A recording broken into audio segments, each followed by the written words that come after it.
آپ کا ابدی شہر اور ابدی گھر ہے۔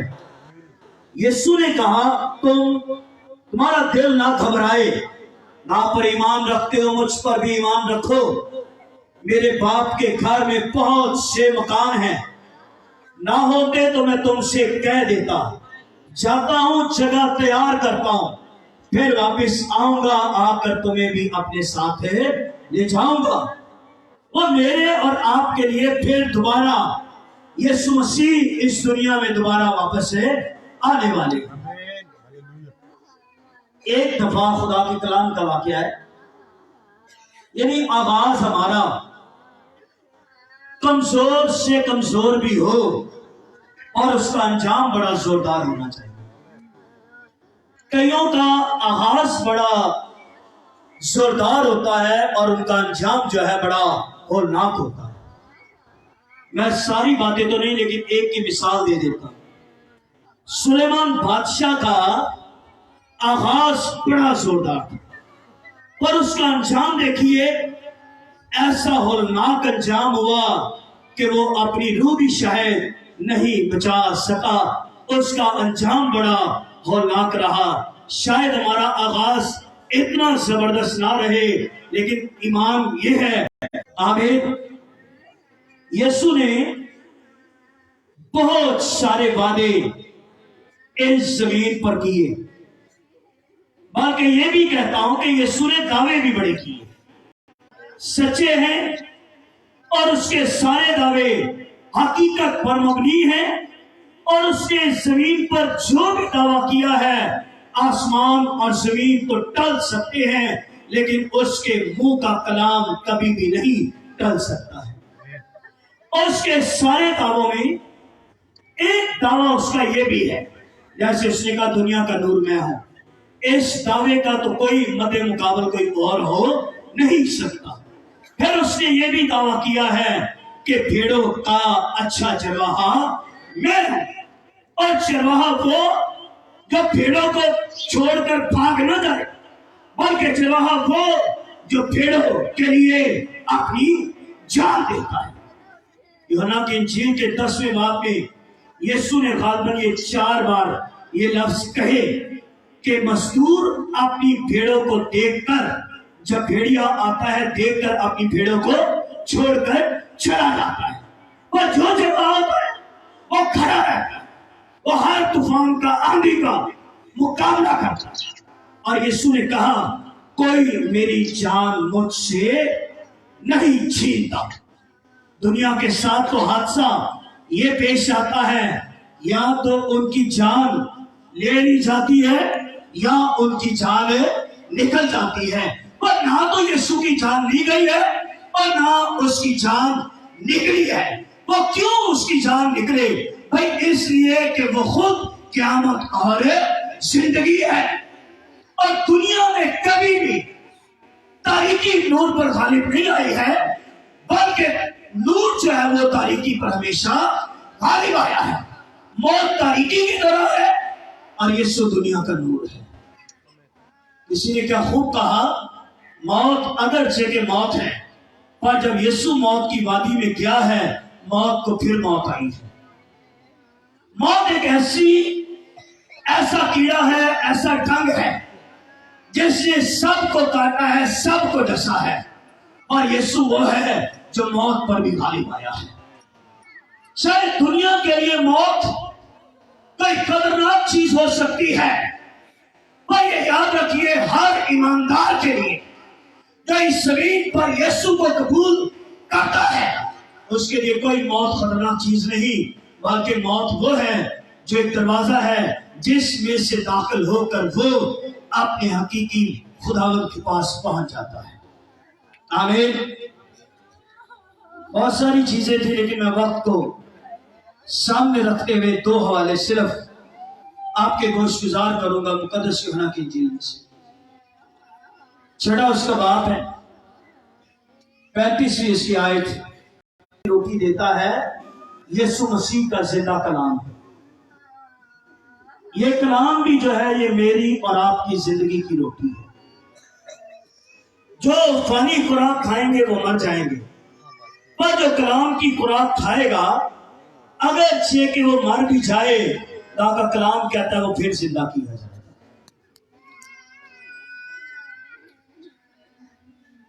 جو میرے پاس آئے گا میں اسے ہرگز بھوکا نہ ہوگا. جو مجھ پر ایمان لائے کبھی پیاسا بھی نہ ہوگا. لیکن میں نے تم سے کہا کہ تم نے مجھے دیکھ لیا پھر بھی ایمان نہیں لاتے. جو کچھ باپ مجھے دیتا ہے میرے پاس آ جائے گا اور جو کوئی میرے پاس آئے گا میں اسے ہرگز نکال نہ دوں گا. کیونکہ میں آسمان سے اس لیے نہیں اترا ہوں کہ اپنی مرضی کے موافق عمل کروں بلکہ اس لیے کہ اپنے بھیجنے والے کی مرضی کے موافق عمل کروں. اور جو میرے بھیجنے والے کی مرضی ہے کہ جو کچھ اس نے مجھے دیا ہے اس میں سے کچھ کھو نہ دوں بلکہ اسے آخری دن میں پھر زندہ کروں. کیونکہ میرے باپ کی مرضی یہ ہے کہ جو کوئی بیٹے کو دیکھے اور اس پر ایمان لائے ہمیشہ کی زندگی پائے اور میں اسے آخری دن پھر زندہ کروں گا. جو یسوع پر ایمان لائے اور جو یسوع کو قبول کرے وہ ہمیشہ کی زندگی اس زمین پر پائے گا. ایک اور آیت رسولوں کے اعمال کی کتاب میں سے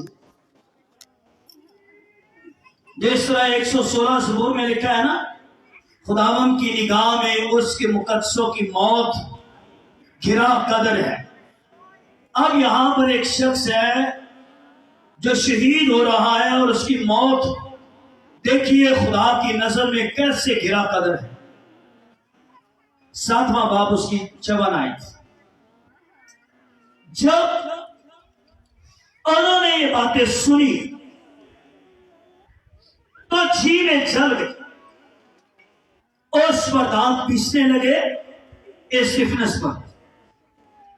مگر اس نے روح القدس سے معمور ہو کر آسمان کی طرف غور سے نظر کی اور خدا کا جلال اور یسوع کو خدا کی دائیں طرف کھڑے دیکھ کر کہا دیکھو میں آسمان کو کھلا اور ابن آدم کو خدا کی دائیں طرف کھڑا دیکھا.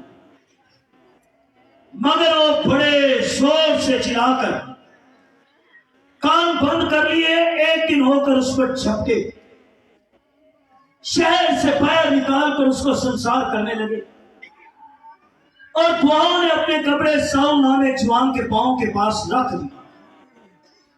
بس یہ اسٹفنس کو سنسار کرتے رہے اور وہ یہ کہہ کر دعا کرتا رہا خداوند یسوع میری روح کو قبول کر. پھر اس نے گھٹنے ٹیک کر بڑی آواز سے پکارا اے خداوند یہ گناہ ان کے سینے نہ لگا. اور وہ یہ کہہ کر سو گیا ہے. یہ پہلا نوجوان شخص ہے جو کلام سناتا ہے انجیل سناتا ہے اور جنازہ خوشخبری دیتا ہے کہ یسوع ہماری نجات کے لیے صلیب پر مر گیا ہے. اور یاد رکھیے بائبل مقدس کی سب سے بڑی ڈاکٹرین کہہ لیجیے یا بائبل مقدس میں سب سے بڑا پیغام کہہ لیجیے وہ یہی ہے کہ خداوند یسوع مسیح مردوں میں سے جی اٹھا ہے. پھر اس کے ساتھ یہ جگہ جگہ مسیح کی گواہی دیتا ہے کہ یسوع صلیب پر مر گیا ہے. اور پولس نے کرنتھس کی کلیسیا کو بھی یہی لکھا ہے.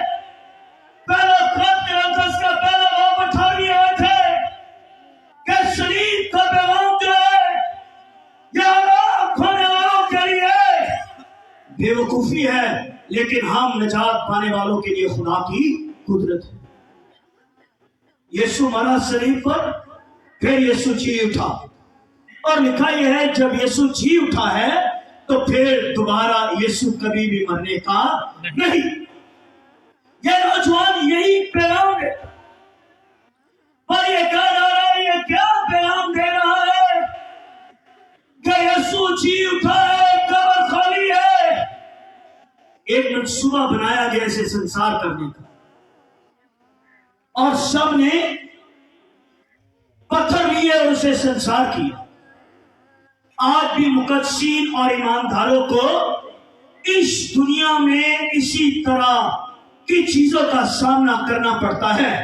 شاید کوئی سچ مچ کے پتھر تو آج کوئی نہ مارے، لیکن کئی بار ایسے لگتا ہے جو باتیں ہیں وہ پتھروں سے بھی زیادہ زخمی کرتی، اور اسے مارا جا رہا ہے، اس پر سنسار کیا جا رہا ہے۔ تو غور کیجیے، یہ دیکھ کیا رہا ہے، یہ یہاں کلام کہہ رہا ہے، یہ دیکھ کیا رہا ہے، یہ کہہ رہا ہے میں آسمان کو اب کھلا ہوا دیکھ رہا۔ ایک دفعہ اور بھی آسمان کھلا تھا۔ کس پر کھلا تھا؟ جب یسوع نے بپتسمہ لیا تو لکھا گیا ہے آسمان کھل گیا ہے، اور آواز آئی ہے کہ یہ میرا پیارا بیٹا ہے جس سے میں خوش ہوں۔ پھر استثنا 28 باب کے اندر یہ لکھا ہوا ہے کہ آسمان جو میرا اچھا خزانہ ہے، میں آسمان کا خزانہ تجھ پر کھولوں گا۔ یوحنا کی انجیل میں کیا لکھا ہے؟ جب تک تمہیں آسمان سے کچھ نہ دیا جائے تم کبھی بھی کچھ پا نہیں سکتے۔ اس کو سنسار کیا جا رہا ہے، اور دیکھیے خدا کی قدرت، خدا نے آسمان اپنے بندہ کے لیے کھولا ہوا ہے۔ وقت یوحنا کی انجیل کی مجھے یاد آ رہی ہے کہ یسوع نے یہ کہا ہے کہ جو کوئی اس زمین کے اوپر میری خدمت کرتا ہے، اور میرا باپ جو ہے وہ اس کی عزت کرتا ہے۔ کیا میرا باپ اس کی عزت کرتا ہے؟ اور پھر یہ بھی لکھا ہے کہ وہ میرے باپ کا کیا ہوگا؟ وہ پیارا ہوگا۔ جو میری عزت، جو میری خدمت کرتا ہے، اس کو آسمان کھلا ہوا نظر آ رہا ہے۔ اور یاد رکھیے، عالم بالا، آسمانوں پر بھی آسمان ہے، جو سب سے اوپر ہے اسے کہا جاتا ہے عالم بالا۔ یہ الگ بات ہے، پالوس کو تیسرے آسمان پر جانے کا تجربہ ملا ہے، اور اس نے تیسرے آسمان کو فردوس کہا ہے، اور یہ دو بار لفظ استعمال ہوا ہے۔ ایک بار پالوس کہہ رہے میں تیسرے آسمان پر پہنچایا گیا، یہ معلوم نہیں بدن سمیت یا بغیر بدن کے اس نے تیسرے آسمان کو فردوس کہا ہے۔ پھر مقاشفہ کی کتاب میں لکھا جو غالب ہے اسے خدا کے فردوس میں سے کھانے کے لیے پھل اسے دیا جائے گا۔ پر یہ کہہ رہا ہے عالم بالا پر ہے، وہ کبریا کی دائیں طرف کسی کو دیکھ رہا ہے۔ کبریا کا مطلب ہے بزرگ باپ، اور یہ بزرگ باپ کی دائیں طرف جسے دیکھ رہا ہے یہ خدا کا بیٹا یسوع مسیح ہے۔ یہ تو جگہ جگہ لکھا ہوا ہے کہ وہ گناہوں کو دھو کر کبریا کی دائیں طرف جا بیٹھا ہے۔ یہ جگہ جگہ لکھا ہے یسوع بیٹھا ہوا ہے۔ پھر یہ بھی لکھا ہوا ہے کہ وہ میری اور آپ کی وہاں پر بیٹھ کر کیا کر رہا ہے؟ وہ شفاعت کر رہا ہے۔ لیکن اس بندے خدا کو جو مرنے کے قریب ہے، آخری وقت ہے اس کا، اس کو یسوع جو ہے وہ بیٹھے ہوئے نہیں کھڑے ہوئے نظر آ رہا ہے۔ اور میں یہ سمجھ رہا ہوں، اس بات پر رک رہا ہوں، یسوع کھڑا ہوا ہے، اور میرا ایمان یہ ہے کہ اگر یسوع کھڑا ہوا ہے تو صرف یسوع ہی نہیں کھڑا ہوا ہے، بلکہ جتنے آسمان پر بزرگ فرشتے وہ بھی سارے کھڑے ہوئے ہیں۔ کہ ہو کیا رہا ہے؟ خداوند یسوع اس لیے کھڑے ہوئے ہیں کیونکہ ان کو پتا ہے کہ اسٹیفنس میرا بندہ آسمان کی بادشاہی میں آ رہا ہے۔ اور اگر آپ نے بائبل پڑھی ہو تو پترس کے خط کے اندر بھی یہ لکھا ہوا ہے کہ بڑی عزت کے ساتھ آسمان کی بادشاہی کے دروازے کے اندر داخل کیے جائیں گے۔ ارے جو اس زمین پر خدمت کرتے ہیں، چاہے دکھ ہے، مصیبت ہے، بیماری ہے، تنگی ہے،